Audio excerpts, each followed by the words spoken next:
اچھا آپ کا سفر دوسرا یہ تو علمی سفر رہا، اس کے بعد آپ سیاسی میدان میں بھی آئے.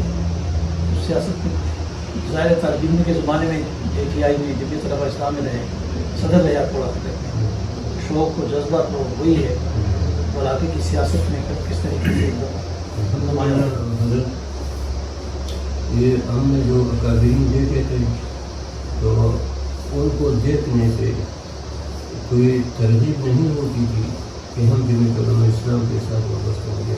ان کو جن لوگوں نے دیکھا تو خود بخود اگر وہ چھوٹے تھے یا وہ بڑے تھے تو ان کے ساتھ وابستہ ہوتے تھے.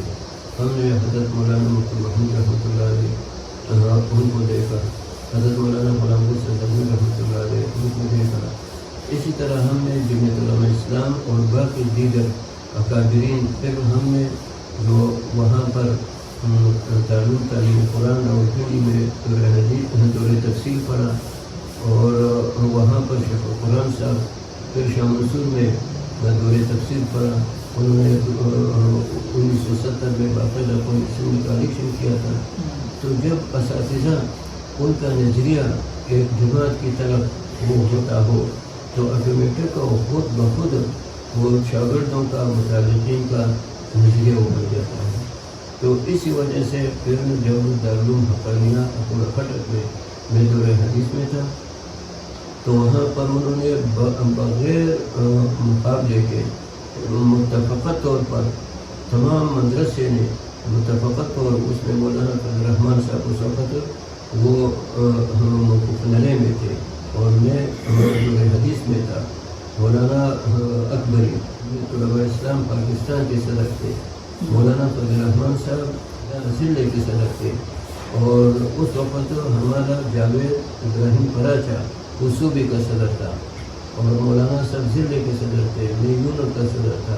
تو ایک یون ہمارا ایک ذہن تو پہلے سے بنا ہوا تھا.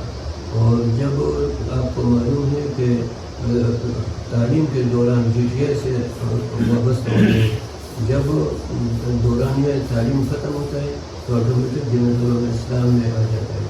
تو اس لیے ہم جب وہ فارغ ہوئے تو مدرس کی حیثیت سے ہر وقت ہمارے جمعیت یہ عملی سیاست میں کس طرح کب آئی؟ یہاں پر بٹگرام میں مجھے ایک بہت بڑی محنت کرنی پڑی ہے. وہ محنت یہ کہ آپ کو معلوم ہے جیسے آپ کے علاقے میں جمبے ہوتے ہیں، یہاں بھی ایسی جمبے تھے. ہمارے یہاں پر مشہور جمبے بٹگرام جمبا اور ترن جمبا ہوتا ہے، اور ہمارے کچھ علماء وہ بٹگرام جمبے میں ہوتے تھے اور کچھ ترن. اور مجھے بہت افسوس ہوتا جب بٹگرام جمبے کا جلسہ ہوتا تو وہاں علماء ان کی مدح کرتے تھے، اور جب ترن والوں کا جلسہ ہوتا تو یہ علماء یہ ان کے لیے آیات اور قرآن حدیث اور یہ تو مجھے یہ تو بہت بڑی فکر ہوئی کہ یہ علماء ان قوانین سے کیسے ہم کو باہر نکالیں اور ہم ایک جمعیت علماء اسلام کے پالن اور اس پر جمع ہوں. تو اس کے لیے ان دونوں طرف کے علماء کا میرے ساتھ عقیدت تھی اور میرے ساتھ محبت تھی. تو میں سب سے پہلے ناظم انتخاب بنا. تو یہاں پر میں جو رکن سازی کی اس میں یہ علماء کرام، اس کے علاوہ علاقے کے معززین. تو پہلے دفعہ جب میں ناظم انتخاب بنا تو تحصیل بٹگرام اس میں ہم نے 50 آدمی، اس وقت 50 کاپیوں پر ایک ممبر ایک کاپی پر ہوتا. ہمارے 50 ممبر ضلع کے بنے اور علیہ سے 14 وہاں علیہ سے 14 ممبران بنے ضلع میں، اور ہم سے یہاں پر 50 وہ ممبران بنے. پھر دوسرے وقت جب پھر دوبارہ میں ناظم انتخاب بنا تو اس میں پھر 300 رکن سازی 150 رکن سازی ہوئی. اس میں 100 وہ اس تحصیل کے ہوئے اور 50 علیہ کے. اس کے بعد پھر 300 رکن سازی ہوئی. میں 4 دفعہ ناظم انتخاب ہو رہا. تو اس طرح تو میں ایسے بھی کرتا کہ کبھی کبھی کسی گاؤں میں جا کر رات گزارتا اور وہاں پر جو اپنے ہمخیال ہوتے تھے تو ان کو کافی حوالہ کرتا اور ان کو ترغیب دیتا. تو اس طریقے سے 2002 تک